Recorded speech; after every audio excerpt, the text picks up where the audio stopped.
ഇപ്പം നമ്മൾ ചർച്ച ചെയ്യപ്പെടുന്ന ഒരു വിഷയങ്ങളിലൊന്നാണ് ഈ സെക്ഷുവാലിറ്റി അല്ലെങ്കിൽ LGBTQIA+. ആ വിഷയങ്ങളെക്കുറിച്ച് അല്ലെങ്കിൽ ഇപ്പോഴും മറ്റ് രാജ്യങ്ങൾ വികസനത്തെ പറ്റി അങ്ങനെയുള്ള കാര്യങ്ങളെ പറ്റിയൊക്കെ ചർച്ച ചെയ്യുമ്പോഴും ഇവിടെ ഇപ്പോഴും പെൺകുട്ടികളുടെ ഫ്രീഡം അല്ലെങ്കിൽ ഇവരുടെ ഫ്രീഡം, ഇവരുടെ പ്രൈവസി, അവരുടെ ആ ഒരു ഇതിലേക്കുള്ള ഇടിച്ചുകയറ്റം, ഇതിനെപ്പറ്റിയൊക്കെയാണ് ചർച്ച ചെയ്യപ്പെടുന്നതും അല്ലെങ്കിൽ കൂടുതലായി പ്രശ്നങ്ങളുണ്ട്. ആളുകൾ ഫൈറ്റ് ചെയ്ത് തുടങ്ങിയിട്ടേ ഉള്ളൂ ഈ വിഷയങ്ങളെപ്പറ്റി. സാർ വിദേശ രാജ്യങ്ങളിലൊക്കെ പോയിട്ടുള്ള ആളാണ്. അപ്പോൾ ഇങ്ങനെയുള്ള ആളുകളോട് അവിടെ പെരുമാറുന്ന രീതി അല്ലെങ്കിൽ ഇവിടെ അതിനുള്ളൊരു കമ്പാരിസൺ. അല്ല, അവിടെ മനുഷ്യർ തമ്മിലുള്ള വ്യത്യാസങ്ങൾ, പ്രത്യേകിച്ച് പുരുഷൻ സ്ത്രീ അല്ലെങ്കിൽ എന്താണ് അവരുടെ ഒരു ജെൻഡർ ബേസ്ഡ് ആയിട്ടുള്ള പെരുമാറ്റം തൊഴിൽ മേഖലയിൽ എല്ലായിടത്തും നമുക്ക് വലിയ വ്യത്യാസമൊന്നും കാണാൻ പറ്റില്ല. അവർ സ്വാഭാവികമാണ് അതൊക്കെ. ഇപ്പോൾ ഒരു പൈലറ്റ് ലേഡിയാവാം, അല്ലെങ്കിൽ ഒരു ബോട്ട് ഓടിക്കുന്നയാൾ, അല്ലെങ്കിൽ ഒരു ട്രക്ക് ഓടിക്കുന്നയാൾ, ഇതൊക്കെ വളരെ സ്വാഭാവികമാണ്.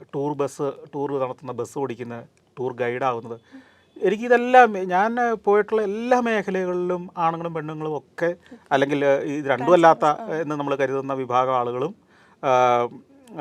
ഒരേപോലെ തൊഴിലെടുക്കുന്നുണ്ട്. ഒരു വ്യത്യാസമില്ല.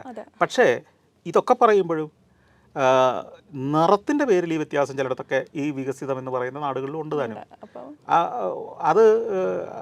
അതിൻ്റെ ഒരു കാരണമായിട്ട് എനിക്ക് തോന്നുന്നത്, നമ്മുടെ കൂടെ നമ്മുടെ സമൂഹത്തിൽ വിദ്യാഭ്യാസവും വിവരവും ഉള്ളവർ അല്ല മറ്റവർ എന്ന് ചിന്തിക്കുമ്പോൾ ഉണ്ടാകുന്ന ഒരു പ്രശ്നമാണെന്ന് എനിക്കൊരു സംശയമുണ്ട്. കാരണം പുരുഷനെയും സ്ത്രീയെയും അല്ലെങ്കിൽ ഈ പറഞ്ഞ ഭിന്ന വിഭാഗക്കാരെയും ഒക്കെ അംഗീകരിക്കുന്ന ഒരു സമൂഹം എന്തുകൊണ്ടാണ് ചില രാജ്യങ്ങളിൽ നിന്ന് വരുന്നവരെന്ന് കരുതിയിട്ടാണല്ലോ ഈ വർണ്ണവ്യത്യാസം ഫീൽ ചെയ്യുന്നത്, അല്ലേ? ഇപ്പോൾ അമേരിക്കയിലെ ആഫ്രിക്കൻ അമേരിക്കൻസിന് ഇപ്പം ഏതാണ്ട് തുല്യമായൊരു സ്ഥിതിയിലാണെങ്കിൽ കൂടി അവിടെ ഇവിടെയൊക്കെ ചെറിയ പ്രശ്നങ്ങളുണ്ട്. എന്നാൽ 50കളിലും 60കളിലും വളരെ തീവ്രമായിരുന്നത്. മാർട്ടിൻ ലൂതർ കിങ് ജൂനിയറിൻ്റെ ഒക്കെ കാലത്ത് അതുകൊണ്ടാണല്ലോ അദ്ദേഹമൊക്കെ വലിയ വലിയ പ്രക്ഷോഭങ്ങൾ നയിക്കേണ്ടി വന്നത്. അപ്പോൾ ഇവൻ ആഫ്രിക്കൻ സംസ്കാരത്തിൽ നിന്ന് വന്നതാണ്. ആ സംസ്കാരത്തിൽ അച്ചടക്കമില്ല. ആ സംസ്കാരം അവൻ ഇവിടെ വന്നിട്ടും കാണിക്കും. ഇവിടെ വന്നാലും അവൻ സൗകര്യം കിട്ടിയാൽ ആ സ്വഭാവത്തിലേക്ക് തിരിച്ചു പോകുക എന്നുള്ള ഇവരുടെ മുൻവിധിയും ചിന്തകളും കുറച്ചൊക്കെ അതിനെ സപ്പോർട്ട് ചെയ്ത സംഭവങ്ങൾ ഉണ്ടായിട്ടുണ്ടാവാം. അങ്ങനെയാണ്. അതുപോലെ തന്നെ ഇന്ത്യക്കാരോടും പല രാജ്യങ്ങളിലും പ്രശ്നമുണ്ട്. അതിൻ്റെ കാരണം എന്താണെന്ന് ഞാൻ പലപ്പോഴും അപഗ്രഥിച്ചിട്ടുണ്ട്. ഇന്ത്യക്കാർക്ക് എന്തെങ്കിലും മികവ് കുറവഞ്ഞത് കൊണ്ടല്ല, ഈ മികവുള്ളവരും ഒരു വികസിത സമൂഹത്തിലോ ഒരു സിവിലൈസ് സൊസൈറ്റിയിലോ ചെയ്യരുതാത്ത കാര്യങ്ങൾ അവിടെ ചെന്ന് ചിലപ്പോൾ കാണിക്കുകയും ചെയ്യും. ഇത് നമുക്ക് മൊത്തം ഇന്ത്യക്കാരുടെ ഒരു അഭിപ്രായ വ്യത്യാസം ഉണ്ടാക്കുന്നതിന് കാരണമാകും. മനസ്സിലായില്ലേ? ഇപ്പോൾ ഒരു റെസ്റ്റോറൻറ്റിൽ ഭക്ഷണം കഴിക്കാനിരിക്കുമ്പോൾ പോലും പുലർത്തേണ്ട അവർ പ്രതീക്ഷിക്കുന്ന മര്യാദകൾ കാണിക്കാതെ വരുമ്പോഴാണിത്. അപ്പോൾ ഇതിനൊരു കാരണം അവർക്കുണ്ട്. എന്നാൽ അത് ഒരു വികസിത സമൂഹത്തിലോ ഒരു പരിഷ്കൃത സമൂഹത്തിലോ ശരിയാണെന്ന് ചോദിച്ചാൽ അതല്ല താനും. ഇവിടെ ഇപ്പം ഇവരെ പറ്റിയുള്ള സാറിൻ്റെ അല്ലെങ്കിൽ അവർ ഫേസ് ചെയ്യുന്ന ഇഷ്യൂവിനെ പറ്റി എന്തായിരിക്കും അവർക്ക് കൊടുക്കാൻ വരുന്നൊരു ഹെൽപ്പ്?